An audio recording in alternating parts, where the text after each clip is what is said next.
Assalamualaikum warahmatullahi wabarakatuh. Alhamdulillah rabbil alamin. Allahumma shalli ala sayyidina Muhammad wa ala ali sayyidina Muhammad. Kesempatan ini adalah mengaji kitab Al-Ashbah wa Nadhair karangan Al-Imam Al-Alim Al-Alama Al-Imam Jalaluddin Abdurrahman bin Abu Bakar As-Suyuti fil Furuq, mengaji kitab Al-Ashbah wa Nadhair dengan tema yaitu pentingnya niat. Bismillahirrahmanirrahim. Wawajul bayaki kaunuhu sulusal ilmi bi anna kasbal abdi yaqau bi qalbihi wa bi lisanihi wa bi jawarihi. Menurut Imam Bayhaqi mengarahkan bahwasanya niat innamal a'malu binniyati itu adalah sepertiga daripada ilmu, karena pekerjaan seseorang itu yang ia kerjakan di dalam hatinya dan disertai dengan lisannya dan juga disertai dengan anggota-anggotanya. Jadi apabila kita mengerjakan sesuatu, maka hati kita harus hati yang baik, berniat yang baik, maka kita ucapkan lisan kita dan kita laksanakan pekerjaan kita dengan benar. Maka ini adalah bagian dari pekerjaan yang bernilai pahala, yang diberi pahala oleh Allah Subhanahu wa taala. Faniyatu ahadu aqsamiha as-salasati, maka niat itu adalah bagian daripada salah satu bagian dari yang tiga itu. Satu adalah hati, yang kedua adalah anggota, yang ketiga hati, yang kedua adalah lisan, yang ketiga adalah anggota kita. Tiga komponen, ketiga unsur atau komponen ini supaya bisa kita jalankan. Hati kita berniat sesuai dengan yang kita niatkan untuk bisa beribadah kepada Allah Subhanahu wa taala. Lisan kita niatkan lisan sesuai dengan apa yang menjadi pekerjaan kita, dan anggota yang kita kerjakan, kaki, tangan, lisan dan seterusnya, ini adalah anggota yang kita gerakkan untuk bisa beribadah kepada Allah Subhanahu wa taala. Maka di situ niat itu adalah bagian dari komponen tiga itu, yaitu hati, lisan dan anggota badan kita ketika kita melaksanakan suatu pekerjaan. Maka niat bagian di dalamnya. Wa arjahiyah, Waniyatu ahadu aqsamiya asalasati wa arjahiyah, maka niat itu adalah bagian dari tiga komponen itu, dan yang paling dominan adalah niat. Karena semuanya itu dengan niat yang salah, maka pekerjaan kita adalah salah, tidak bernilai ibadah. Li'annaha qad takunu ibadatan mustaqilatan, karena terkadang itu niat itu adalah menjadi ibadah yang tersendiri. Ibadah yang tersendiri maksudnya kalau kita ini ibadah tetapi tidak disertai dengan niat, maka ibadah kita semuanya akan sia-sia.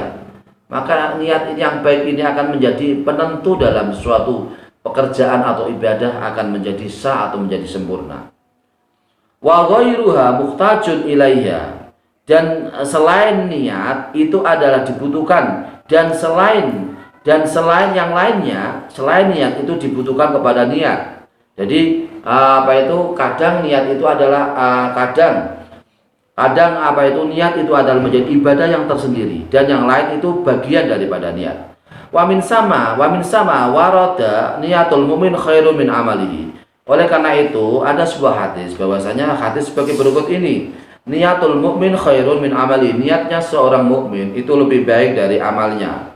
Jadi kalau seorang mukmin yang berniat, maka ia mendapat pahala. Seorang mukmin yang tidak berniat, maka ia tidak mendapat pahala. Yang lebih sempurna lagi, lebih baik lagi adalah seorang mukmin yang beramal dengan niat, atau yang berniat kemudian disertai dengan amal. Tetapi apabila seseorang mukmin yang berniat tapi tidak disertai dengan amal, maka ia pun dianggap sebagai orang yang beramal. Seperti contoh tadi, di saat kita tidur, kita berniat sholat malam, kita berniat sholat tasbih, kita berniat sholat witir. Ketika kita sudah punya niat seperti itu, maka tidur kita adalah tidur yang menjadi ibadah, bernilai ibadah, dicatat ibadah kepada Allah Subhanahu wa taala. Meskipun kita tidak bisa melaksanakan sholat malam, meskipun kita tidak bisa melaksanakan sholat witir, sholat tahajud dan seterusnya, maka kita sudah dicatat oleh Allah Subhanahu wa taala sebagai orang yang melaksanakan sholat malam, orang yang melaksanakan sholat tahajud atau sholat witir, karena itu sudah didasari dengan niat. Wa kalamul imami Ahmad yadullu ala annahu arada biqaunihi sulusal ilmi.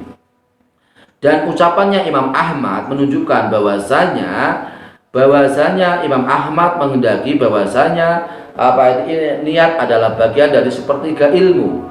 Annahu ahadul qawaidi asalasi, bahwasanya hadis niat itu adalah bagian dari kaidah-kaidah tiga. Allati taridu ilaiha jami'ul ahkami indahu. Menurut Imam Ahmad yang menjadi yang selalu muncul di dalam suatu pekerjaan ibadah, semua hukum yang ada pada suatu pekerjaan atau ibadah itu tidak lepas dari namanya niat. Fa innahu qala usulul islami ala salasati ahadisa. Maka Imam Ahmad mengatakan bahwa pokok-pokok atau dasar Islam itu ada 3 hadis. 3 hadis yang menjadi pokok Islam atau dasar Islam. 3 hadis itu apa? 1. Hadisu innamal a'malu binniyati, yaitu hadis innamal a'malu binniyati. Menurut Imam Ahmad, innamal a'malu binniyati, sesungguhnya amal-amal itu bisa sah tergantung kepada niat, itu adalah pokok hadis menurut Imam Ahmad. Dan yang kedua, menurut Imam Ahmad, pokoknya hadis itu apa? Wa hadisu man ahdasa fi amrina hada ma laisa minhu fa warattun. Siapa yang memberikan yaitu melaksanakan suatu perkara yang baru dalam urusan kami, urusan agama, di mana urusan agama, urusan di dalam perkara yang baru, di mana itu perkara yang baru itu adalah salah, maka perkara yang baru itu adalah ditolak. Jadi umpama kita membuat sunnah yang baru itu tidak sesuai dengan sunnah Rasulullah SAW, maka sunnah itu akan ditolak atau tidak diterima oleh Allah Subhanahu Wa Taala. Umpama sholat maghrib, ada orang mengatakan sholat maghrib 4 rakaat itu adalah sunnah yang sesat, sunnah yang tidak benar, maka ditolak oleh Allah Subhanahu Wa Taala. Karena membuat sesuatu yang baru tidak didasari dengan dengan perintah Allah, sunnah Rasulullah SAW, maka adalah sunnah yang sesat, sunnah yang tidak benar, sunnah yang ditolak oleh Allah Subhanahu Wa Taala, sunnah yang ditolak oleh Rasulullah SAW. Kemudian yang ketiga, dasar pokok hadis menurut Imam Ahmad adalah wa hadisu al halalu bayyinun wal haramu bayyinun, yaitu sesuatu yang halal itu adalah jelas, sesuatu yang haram adalah jelas. Jadi pokok hadis dasar yang menjadi dasar Islam menurut Imam Ahmad itu ada 3. Yang pertama adalah hadis Rasulullah SAW, innamal a'malu binniyati, sesungguhnya sahnya suatu amal itu digantungkan kepada niat. Yang kedua adalah siapa yang membuat sunnah yang baru, membuat sesuatu yang baru di dalam urusan kita, di mana sesuatu yang baru itu adalah tidak benar, maka sunnah yang baru itu adalah ditolak oleh Allah Subhanahu Wa Taala, ditolak oleh Rasulullah SAW. Kemudian hadis yang ketiga yaitu al halalu bayyinun wal haramu bayyinun, halal itu sudah jelas dan yang haram itu adalah sudah jelas. Wa qala Abu Dawud wa madaru sunnati ala arba'ati ahadisa. Menurut Imam Abu Dawud mengatakan bahwa pokoknya sunnah Rasulullah SAW itu ada 4 hadis. Yang pertama adalah al-a'malu binniyati, amal itu bisa sah dengan niat yang benar. Wa hadisu, yang kedua hadis berupa min husni islamil mar'i tarkuhu ma la ya'nihi, sebagian dari baiknya Islam seseorang adalah baiknya dari Islam seseorang adalah meninggalkan suatu yang tidak ada manfaatnya. Jadi kita semua ini supaya bisa meninggalkan suatu yang tidak ada manfaatnya. Ghibah, ngerasani kepada orang lain, kemudian mencaci maki kepada orang lain, kita memprovokator di antara orang atau golongan atau di antara awam masyarakat, itu tidak ada manfaatnya. Itu adalah bagian dari apabila seseorang meninggalkan sesuatu yang tidak ada manfaatnya, maka orang itu sudah dianggap sebagai orang yang baik, orang yang beragama Islam dengan orang yang baik. Wa hadisu al halalu bayyinun wal haramu bayyinun. Dan yang ketiga adalah hadis, sesuatu yang halal adalah sudah jelas dan yang haram adalah sudah jelas. Jangan katakan halal menjadi haram, atau sebaliknya jangan katakan haram menjadi halal. Kalau sudah jelas menurut Al-Quran, menurut sunnah Rasulullah SAW, sesuatu yang halal, sesuatu yang baik, sesuatu yang boleh, maka supaya kita laksanakan. Apabila sesuatu yang menurut Allah, menurut sunnah Rasulullah SAW itu adalah sesuatu yang haram, maka jangan katakan itu adalah halal. Seperti sesuatu yang makanan yang di dalam nas Al-Quran sudah diharamkan, maka tidak boleh kita mengatakan haram. Wa hadisu innallaha thayyibun la yaqbalu illa thayyiban. Dan hadisnya Rasulullah SAW berupa, sesungguhnya Allah itu adalah baik, Allah tidak akan menerima sesuatu amal kecuali amal yang baik. Nah, ini menurut menurut Imam Abu Dawud. Pokok sunnah Rasulullah SAW ada 4 hadis, yaitu suatu amal digantungkan kepada niat. Yang kedua adalah seseorang yang dapat meninggalkan sesuatu yang tidak ada manfaatnya, maka orang tersebut adalah beragama Islam dengan kategori baik. Yang ketiga adalah sesuatu yang halal itu sudah jelas dan yang haram itu adalah sudah jelas. Yang keempat adalah Allah Subhanahu wa taala itu adalah zat yang baik, maka Allah tidak menerima kecuali suatu amal kecuali sesuatu yang baik.